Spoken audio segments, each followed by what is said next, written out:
बिहार में इसी साल के आखिरी में विधानसभा चुनाव होंगे, तो वहीं पश्चिम बंगाल में अगले साल की शुरुआत में विधानसभा चुनाव होंगे।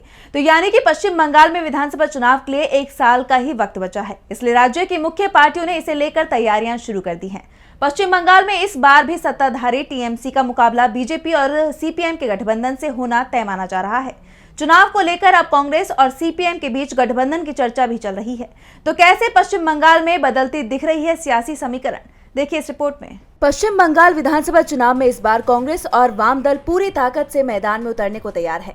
बीजेपी राज्य में लगातार चुनाव हार रही है, तो टीएमसी भी इस बार मुश्किल में दिखाई दे रही है। ऐसे में कांग्रेस और वाम दल दोनों के पास अपनी खोई जमीन हासिल करने का मौका है। सीपीएम ने विधानसभा चुनावों तक राज्य में अपने तेज तर्रार नेता मोहम्मद सलीम के नेतृत्व को जारी रखने का फैसला किया।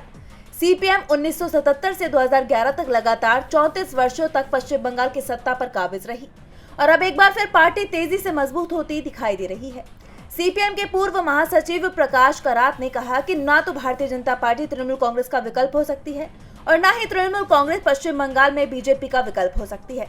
करात ने दावा किया कि राष्ट्रीय स्वयंसेवक संघ यानी आरएसएस की योजना पश्चिम बंगाल को पूर्वी भारत में हिंदू कट्टरवाद का केंद्र बनाने की है और इसलिए आरएसएस चीफ मोहन भागवत ने पश्चिम बंगाल का हाल ही में 10 दिन का दौरा भी किया था।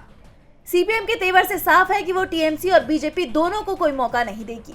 दूसरी तरफ इस बार कांग्रेस भी पश्चिम बंगाल में पूरी ताकत लगाने को तैयार है।